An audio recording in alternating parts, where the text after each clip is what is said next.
Leo tusome hapo sasa Luka sura ya 4 mstari wa tasoma pale 18 hadi 19. Anasema Roho wa Bwana yu juu yangu, kwa maana amenitia mafuta kuwahubiri maskini habari njema. Amenituma kuwatangazia wafungwa kufunguliwa kwao, na vipofu kupata kuona tena, kuacha huru waliosetwa, na kutangaza mwaka wa Bwana uliokubaliwa. Bwana Yesu asifiwe. Lengo kuu la kuja kwa Yesu ndilo lilikuwa hili. Hakuzaliwa kwa mwanadamu ili tu kuja kujichekesha. Alikuja kuwafungua watu waliofungwa, walio kwenye vifungo, ambao wanaona lakini hawaoni. Anasema ambao ni vipofu. Ndio maana kuna watu naweza kufikiri unaona lakini kumbe huoni. Kumbe wewe ni kipofu. Nafikiri kumbe unaona, kumbe hauoni chochote. Amina wapendwa. Anasema kuna watu wanasikia lakini hawasikii. Watakuwa wanaona lakini na hicho kipo. Amina wapendwa. Lengo kuu la kuja kwa Yesu ndilo lilikuwa hili. Kuja kumtoa mwanadamu kwenye dhambi, kuja kumtoa mwanadamu kwenye mateso, kuja kumtoa mwanadamu kwenye shida, kuja kumtoa mwanadamu kwenye maangamizi. Wanadamu wamekuwa vipofu, wanadamu wamekuwa viziwi, hawaelewi tunatembea na macho lakini hatuoni, tukatekwa na tabia za mwilini. Ndicho Yesu alichokuja ili kuja kumfungua mwanadamu. Ndio maana nasema hapa nimekuja ili kuwafungua waliofungwa, kuwaponya vipofu ambao hawaoni waone. Amina wapendwa. Tungekuwa sio vipofu, mtu anakuwa na mke wake lakini anaenda kwa mke wa mwenzake. Unajua tu kwamba huyu haoni, maana yake hata mke wake hamuoni. Kumbe ni kipofu, ana macho ya kuona lakini haoni. Bwana Yesu asifiwe. Amekuja kuacha huru ambao waliosetwa, na kutangaza mwaka wa Bwana uliokubalika. Ndicho ambacho Yesu katika ulimwengu. Ukisoma Yohana somo ambalo tumepewa leo ni kwamba Yesu anafanyika mwili. Yohana anasema kwa habari ya kwamba Yesu amekuja kufanyika mwili katika ulimwengu, ambapo wanadamu Wayahudi walimkataa, lakini sisi tumekubali kwamba ndiye Yesu. Kwa hiyo wokovu haukuwa ni wa kwetu, wokovu ulikuwa ni wa wana wa Israeli. Tumepokea ni kwa neema mpendwa. Hivyo inabidi usimame ukimtegemea Mungu, kwa sababu wokovu ni kwa neema. Yesu amekuja ni neema. Wokovu haukuwa ni wa kwetu. Amina watumishi wa Bwana. Hata Yesu haikuwa wa kwetu kwa sababu Wayahudi wamemkataa. Ndio maana amekuja kwa mwenye maisha yetu. Amina watumishi wa Bwana. Amekuja kufungua vifungo. Kama Yesu amekuja kufungo, kama Yesu amekuja kufungua, umefunguliwa kweli? Amina. Hivyo kama lengo kuu ni kuja kumfungua mwanadamu vifungo alivyo navyo, hivi vifungo vya mwanadamu ni vifungo gani hasa vinavyomtesa mwanadamu? Mwanadamu ana vifungo gani? Mwanadamu ana vifungo vingi kwenye mwili wake. Unaweza kufikiri umefungua hiki. Ndio maana kuna mtu unafungua uongo, unakuta bado umebaki kwenye uzinzi. Umefungua hiki, unakuta bado umebaki kwenye hiki. Hivyo Yesu kutoa kwenye maangamivu ya shetani. Kama Yesu amekuja kwa ajili ya kutoa kwenye vifungo, hivi vifungo vya mwanadamu ni vifungo gani? Fungua kitabu cha Wagalatia sura ya 5 mstari wa 6 hadi 21. Fungua kitabu cha Wagalatia. Kama mtu atapata anaweza kujisaidia kusoma. Basi nasema enendeni kwa Roho, wala hamtazitimiza kamwe tamaa za mwili. Kwa sababu mwili hutamani ukishindana na Roho, na Roho hushindana na mwili. Kwa maana hizi zimepingana, hata hamwezi kufanya mnayotaka. Lakini mkiongozwa na Roho, hapo hampo chini ya sheria. Basi matendo ya mwili ni dhahiri, ndiyo haya: uasherati, uchafu, ufisadi, ibada ya sanamu, uchawi, uadui, ugomvi, wivu, hasira, fitina, faraka, uzushi, husuda, ulevi, urafi na mambo yanayofanana na hayo. Katika hayo nawaambia mapema, kama nilivyokwisha kuambia, ya kwamba watu watendao mambo ya jinsi hiyo hawataurithi ufalme wa Mungu. Amina. Mwanakondoo ameshinda. Vifungo ambavyo Yesu anasema katika maisha ya mwanadamu, hivi vimetaja tu lakini vipo vingi. Amina watumishi wa Bwana. Ninachotamani kusema hapa, kama Yesu amekuja kumkomboa mwanadamu, kumtoa kwenye vifungo, maana yake anatamani kwamba mwili wake uachane na matendo ya mwili, umwelekee Mungu, uachane na matendo ya duniani hapa, umwelekee Mungu. Ndicho Yesu anachotamani. Ndio maana anasema basi enendeni kwa roho, kamwe hamtazitimiza tamaa za mwili. Ikiwa Yesu amezaliwa katika maisha yako, inabidi uachane na maisha ya mwili, uachane na maisha ya dhambi, uachane na maisha ya uasherati, uchafu, ufisadi. Tunasoma hapa, anaeleza vitu vingi ambavyo anaeleza. Viko vingi ambavyo vinatesa watumishi wa Mungu, vinatesa watu wa Mungu. Upo uasherati, upo uchafu, upo uchawi mpaka leo pa makanisani unatajwa. Uchawi, watu wanaroga. Ndio maana wachawi wana akili. Wachawi wanaroga hata gari lake, yupo umo anaroga na yeye anasafiri. Amina wapendwa, anaroga mashine na yeye ameenda kusaga. Amina wapendwa, Mungu anachosema achana na vifungo vya wadai. Vipo vifungo, watu wanawivu, watu huduma kanisani zinainuka, watu badala ya kushangilia kanisa linakuwa wanaanza kusengenya. Ona huyu na anasema anajifanya wa kiroho. Watumishi wa Mungu tupone, acha kusengenya watumishi wa Mungu. Amina watumishi wa Bwana. Wivu, kanisa linakuwa, watumishi wa Mungu, Mungu anainua vipawa. Badala ya kushangilia kusema Mungu asante, watu wanaendelea kufanya vitu vya ajabu. Watu wanaendelea kufanya vitu vya kutisha, kusemana tu ndani ya kanisa. Acha watumishi wa Bwana. Masengenyo ni mojawapo ya mauaji, kwa sababu mwenzako hutamwambia ili utamsengenya. Bwana Yesu asifiwe. Amina watumishi wa Bwana. Kanisa limeingiliwa. Yeremia anasema dhambi zimepandia madirishani. Hatuoni, tumekuwa vipofu, hatuoni. Hata wanawake Mungu aliyowategemea kusimama kuomba kwa ajili ya kanisa, nao wako kuuza baa, nao ndo wanavaa visiketi vikomu, wanahangaika na waume za watu. Mungu atusaidie wapendwa. Angalia hata mabinti ambao tazama anaosema hawa ndio wako simama kwa ajili ya kanisa. Mabinti ndio wako kuhangaika na kutafuna hela za waume za watu. Unatafuna hela za wanaume wa watu wapendwa. Na wewe ukielewa ukakumbukage. Ukija kuolewa na wewe ukakumbuka kwamba ni kwa anatafuna za nani. Ndio maana kuna muda fulani ndoa za watu zinasumbua leo. Usifuatilie kwa nini zinasumbua. Kumbuka ulikotoka. Ulikuwa unakula za wanaume za watu. Ulifikiri unakula ni mandazi yale. Ulipokuwa unakula ndipo ambapo wakati ulifika na wewe muda wako ulikuwa umefika saizi. Vumilia saizi. Uwe makini. Ulikuwa unafanya nini wakati binti? Upandacho mtu ndicho atakachovuna. Apandaye kwa mwili atavuna kwa mwili. Anayepanda kwa roho atavuna kwa mwili. Mungu asiakiwi. Bwana Yesu asifiwe. Watu ni maadui makanisani, wanasali. Ni maadui ati salimiani. Unaenda mbingu ya nani ambayo usalimii watu? Unaenda mbingu ya nani? Umefungwa na vifungo ati mimi huyu siku hizi hatusalimianagi. Hausalimianagi. Upendo gani huo? Ndio Yesu aliyouacha. Eti hatusalimiana huko ndani ya kanisa. Mbingu ya nani? Labda kama kuna mbingu huko Shikunga huko. Lakini kama iko mbingu ya Baba aliyoiumba Mungu, acha dhambi mpendwa. Acha maisha ya anasa. Acha uchafu.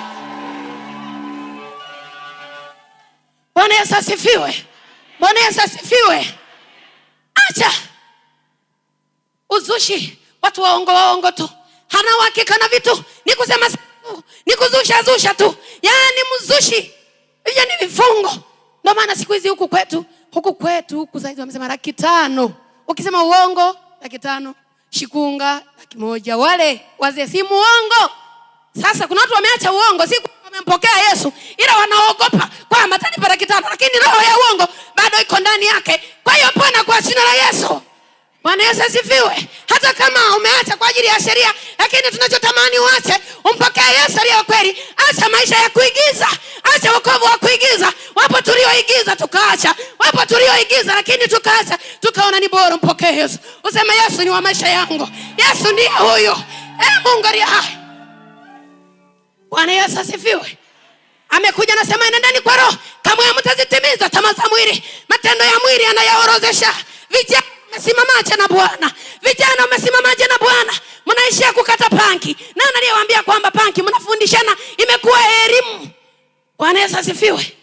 Mnapanga wanawake watafikiri pikipiki za kupeleka abiria Shikunga. Nyesa hizo. Umewapanga, huyu nimekuoa, huyu nitakuoa, huyu nitakuoa, mwisho unakuja kumwoa mmoja, mshindwe kwa jina la Yesu. Bwana Yesu asifiwe. Mnaharibu watoto wa watu. Watoto watu wananungunika, wanalia kwa ajili yenu. Wengine mnawabebesha mimba, mnawaacha. Unasema mimi huyu alikuwa chaguo langu. Chaguo lako lilikuwa na wewe. Si wewe ndio pepo sasa. Bwana Yesu asifiwe. Vijana mpone kwa jina la Yesu. Amina. Dhambi ya uzinzi inatafuna kanisa. Mabinti wamekuwa wahuni. Akina mama nao hatari. kwenye vikoba, wakikaa kwenye huko ni kulipishana tu. Amina wapendwa. Ni kulipishana tu, umekaa kwenye kibarozi. Wewe ndo wa kwanza, mwenzako maiti iko ndani. Hela ya kuja tu kwenye kibarozi alishindwa kujiunga. Wewe ndo wa kwanza, Mkristo wa Moravian hapa. Alipe. Wewe ndo wa kwanza kukugumia soda. Apandacho mtu ndicho atakachovuna. Alipe. Akina mama wa kwanza, mnaishije maisha ya utakatifu? Ndio maana wakija manabii wa uongo hapa, wakirusha mapepo utakuta wanawake, tumeanguka, utafikiri viwavi vilikuwa kwenye miti. Mapepo wote mzee kwa jina la Yesu, kwa sababu tuna vifungo vya kutosha ndani yetu. Vifungo ulivipata wapi uelewi? Amina wapendwa. Mnakaa kwenye vibarozi eti lipa. Tunasema lipa. Huwa upendo Yesu ambaye uacha alioleta sasa. Yeye ametupenda tu. Kuja kuzaliwa kwa ajili yetu. Wewe umezaliwa kwa ajili ya nani? Amina wapendwa. Alipe. Mwenzaka na maiti ndani, baada ya kusema tumuzikie kwanza ili baadaye tukamuonye, wewe ndugu, kwa nini ukujiunga kwenye kibarozi? Ndugu, ujiunge. Saizi likija ukuta tena utapata shida. Mwenzaka na maiti unasema lipa. Alipe hela, mlipe tena akisema jamani nipunguzi. Tupunguzi, ulikuwa na kiburi sana. Yaani wewe unajihesabia haki kwamba mbinguni umeshafika. Acha hivyo vifungo mama. Mioyo hiyo mioyo gani? Bwana Yesu asifiwe. Bwana Yesu asifiwe. Bwana Yesu asifiwe, watumishi wa Bwana. Nimesema vingine sitaeleza, vingine naeleza ambavyo vinatuhusu sana katika maisha yetu. Mungu atusaidie sana. Mungu atusaidie sana. Hasa nawahurumia sana kanisa linalokuwa ambalo ndilo kanisa la vijana. Vijana wanategemewa. Kanisa hili inategemea vijana wakuu ndio mkasimame kwenye kanisa hili. Enendeni kwa roho kama mtazitimiza tamaa za mwili. Yesu amekuja duniani ili kututoa kwenye vifungo. Kama amekuja kututoa kwenye vifungo, maana yake vitu ambavyo vinatuzunguka, vituache. Upofu tulio nao, tuachane nao. Achana na matendo ya mwili. Acha upofu, mtumishi wa Mungu. Funguka, Yesu nifungue leo. Tumekuwa kama washamba. Amina watumishi wa Bwana.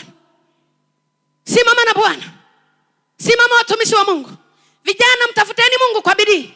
Kama mtamtafuta tena wakati uliopo, Biblia inasema ukiwa kijana utasema nitaenda huku, leo nitaenda Shikunga, kesho nitaenda Mbeya, kesho kutwa nitaenda wapi. Lakini ukija kuwa mzee, watakuanua, watakuanika. Wakati utakuwa umeshaisha, neema ya kutubu haipo. Watumishi wa Bwana, simama na Mungu. Mtazame Mungu aliye hai. Acha ugomvi. Watu mpaka leo wanahangaika na uchawi. Wenzako uchawi unakusaidia nini? Unakusaidia nini? Bamunga wakwisa muno baba bakubereka pasa hapo akuvivagwa mu kiposo. Ponga waye wono si wise na bwo muno. Wisuturange. Bwana Yesu asifiwe. Wanauacha na ficha, alafu baadaye anaporudi tena na bebele. Anarudi nao anasema nitamukomesha mhubiri ambaye amehubiri leo, ushindwe kwa jina la Yesu. Bwana Yesu asifiwe. Simama na Mungu, mtazame Mungu aliye hai. Acha na matendo ya mwili. Mwili unatudanganya wapendwa. Ule ambao siku leo umekataa gauni hili, kesho utakuta unataka tena. Umekataa nyama leo, kesho unataka tena nyama. Wewe mwili, mbona jana ulikataa nyama tena unataka? Bwana Yesu asifiwe. Mwili unatudanganya kwa sababu mbinguni hauendi mwili.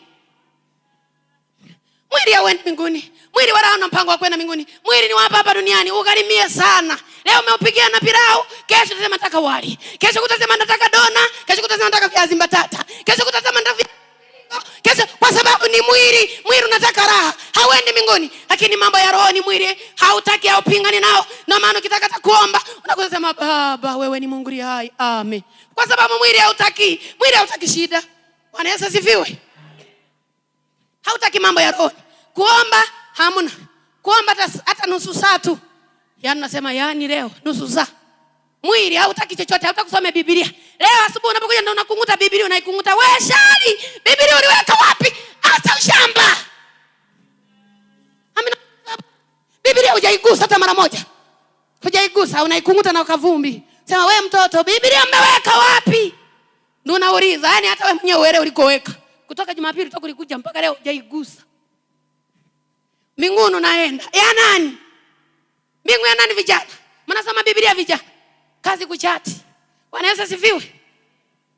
Kazi kuchati, ndio wengine wanawadanganya, wanawapa mimba, hakuoi. Hao usiwaone hivi wasuruali hao. Waombe. Amina watumishi wa Bwana. Hawa tu hawa. wamepanga. Naposema ninakupenda, kuna mwingine amemwambia ninakupenda. Kuna mwingine amekwambia ninampenda, kuna mwingine amekwambia ninampenda. Sasa ndio shida inapoanzia. Amina. Usisikilize. Waulize Mungu, hivi Mungu kweli huyu ni mume wangu kweli huyu? Twende kwa mchungaji. Unanipenda? Tuseme tunaanza mahusiano. Amina wapendwa. Saizi nabidi tupatafute mbinu mbadala. Unajua shetani, unajua saizi dunia inaongeza kisasa. Katika ulimwengu wa saizi dunia inaongezeka kisasa. Inapoongezeka kisasa, watumishi wa Mungu wako pale pale. Wenyewe kisasa akiongezeka hata kimoja. Amina watu. Wenyewe yani shetani anapoongeza mbinu na nyewe wa kiroho, ongeza mbinu za kutafuta tufanyeje ili kumshinda adui. Shetani anaongeza kiroho, sisi tumelala pale pale. Bwana Yesu asifiwe. Sijui kama mnanielewa. Akina baba mmetulia, utafikiri nyewe watakatifu. Amina. Bwana Yesu asifiwe. Akina baba na wewe wenyewe wake za watu wapendwa. Hela amwachi, wake zenu mnawaachia buku. Buku tunaweza tukakupa ukanua nyanya, vitunguu, mafuta. Ndio maana wamama wamejaza madeni kwenye vikoba. Bwana Yesu asifiwe. Anaachaje kutenda dhambi? Anaona Yesu mnamwambia hapa amezaliwa, anasema wewe amezaliwa kwa wengine sio kwangu. Bwana Yesu asifiwe. Bwana Yesu asifiwe. Unaacha hela umpi ufanye nini? Ufanye nani anakulelee? Ulioa mwanamke wa watu. Unasema wewe nilimpenda umbo. Hajaumbwa, amegharimiwa. Amina wapendwa. Watoto wa watu vijana wanagharimiwa haumbwi. Kigharimia ujipange, gharimia vizuri. Sio kutamatamani tu wanafunzi tena bora siku hizi wamekataza tu wanafunzi. Sema nitafanya nini mke wangu mchafu sijui nini. Kwa nini usimfundishe? Bwana Yesu asifiwe. Uongo tu. Si umalaya. Mke wangu mchafu uni uko kusimulia hadithi za mke wako kwa malaya. Bwana Yesu asifiwe. Mmekaa kanisa, wanaume mmetekwa na vitu vya duniani. Mipira siku hizi ndio iliyochukua nafasi. Wafunge magori kule nishinde kula ugali mimi. Bwana Yesu asifiwe. Kanisa limetekwa. Mipira anashindwa kusoma Biblia. Mpira wao kwenye mpira anapata muda. Wapi anapata muda naenda kuangalia tena nazimia na kuzimia. Akifika nyumbani hali hata ugali wamemfunga. Maana watu wanatembea huko uchi wahubiri wewe. Bwana Yesu asifiwe. Maana huumi kwamba watu wanatembea na dhambi. Nivae nguo za magunia nifunge kwa ajili ya kanisa, kwa ajili ya hawa mabinti ambao wanapotea. Nisimame kwa ajili ya kanisa. Lakini unaumia kwa kama sio pofu ni nini? Unasema unaona wewe. Bwana Yesu asifiwe. Umeshindwa kufunga kwa ajili ya wengine. Unaomba kwa ajili unafunga kwa ajili. Wanahangaika sio wakikutana huko wanagonga na chupa, wewe unashinda unahangaika huko wengine wanazimia na kuzimia. Ila haumii kwa maisha ya dhambi yanayoendelea katika ulimwengu huu. Mimi nilipogundua mpendo nikasema huu ni ushamba. Bora uangalia Yesu aliyekufia pale msalabani. Bora uangalia Yesu aliyezaliwa kwa ajili ya maisha ya mwanadamu. Mungu mtazame Mungu aliyekuumba. Usitazame vitu vya dunia. Mwili unatushawishi, unatuvutia kwenye dhambi. Achana na matendo ya mwili. Mtazame Mungu aliye hai. Yesu aliyekuokoa ndiye umwite. Akuite katika shida zako. Hakupigania katika shida zako. Amina vijana. Tutoto, saizi shetani nilikuwa nafundisha elimu ya Kristo. Ndio shetani ndiye ameweka uchawi wote, amehamisha kwa wakubwa. Saizi kwa watoto ndio alikoweka. Msipoomba, mnasema tuko salama, hakuna cha salama wala nini, ndio anakorushia watoto. Watoto tunaanguka tuchao unaomba, mpaka unakemea, mpaka unasema amen. Bwana Yesu asifiwe. Tutoto tumekuwa tuchawi ndio shetani amerushia huko. Sio kama naambiwa nilikuwa nafundisha elimu ya Kristo. Shule moja, nikawa nafundisha shule moja. Nifundisha baada kuingia madarasa mengi. Kwa hiyo nilijua vizuri tutoto tukoje na tufahamu vizuri. Msiposimama na Mungu watoto mkao mnadimba kwenye maisha ya wokovu yanawakuta. Amina wapendwa wa Mungu. Mabinti msiposimama na Bwana mnaiga maisha ya duniani hapa. Mmeingiliwa. Amina wapendwa.